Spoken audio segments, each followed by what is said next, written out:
4 juin.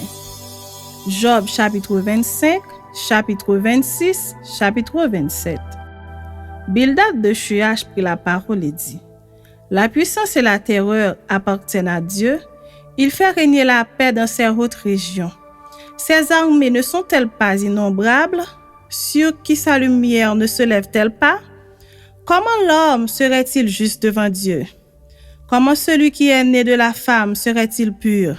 Voici, la lune même n'est pas brillante, et les étoiles ne sont pas pures à ses yeux.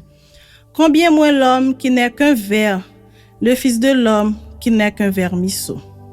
Chapitre 26.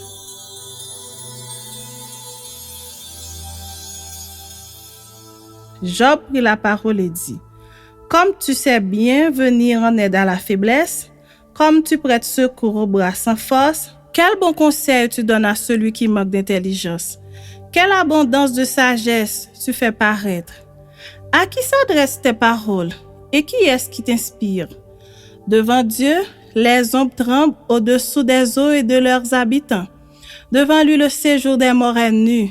L'abîme n'a point de voile. Il étend la septentrion sur le vide. Il suspend la terre sur le néant. Il renferme les eaux dans ses nuages, et les nuages n'éclatent pas sous leur poids. Il couvre la face de son trône. Il répand sur lui sa nuée. Il a tracé un cercle à la surface des eaux, comme limite entre la lumière et les ténèbres. Les colonnes du ciel s'ébranlent et s'étonnent à sa menace. Par sa force, il soulève la mer. Par son intelligence, il en brise l'orgueil. Son souffle donne au ciel la sérénité. Sa main transperce le serpent fuyard. Ce sont là les bords de ses voies. C'est le bruit léger qui nous en parvient. Mais qui entendra le tonnerre de sa puissance? Chapitre 27.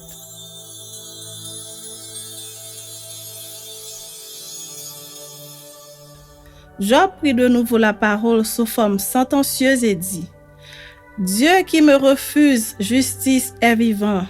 Le Tout-Puissant qui remplit mon âme d'amertume est vivant.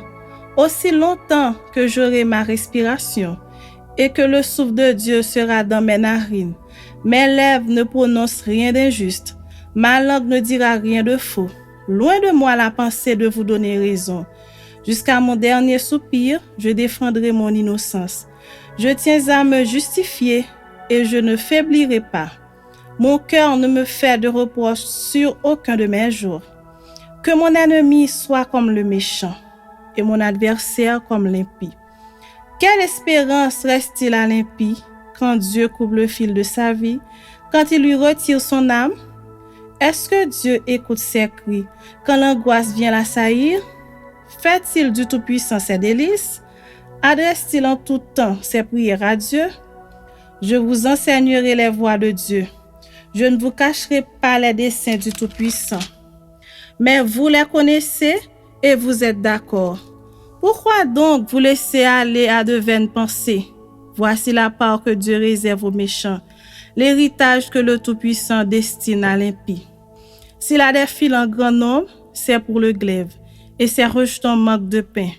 Ceux qui échappent sont enterrés par la peste, et leurs veuves ne les pleurent pas. S'il amasse l'argent comme la poussière, s'il entasse les vêtements comme la boue, c'est lui qui entasse, mais c'est le juste qui se revêt. C'est l'homme intègre qui a l'argent en partage. Sa maison est comme celle que bâtit la teigne, comme la cabane que fait un gardien. Il se couche riche et il meurt dépouillé. Il ouvre les yeux et tout a disparu. Les terreurs le surprennent comme des eaux. Un tourbillon l'enlève au milieu de la nuit. Le vent d'Orient l'emporte et il s'en va. Il l'arrache violemment de sa demeure. Dieu lance sans pitié des traits contre lui, et le méchant voudrait fuir pour les éviter. On bat des mains à sa chute et on le siffle à son départ.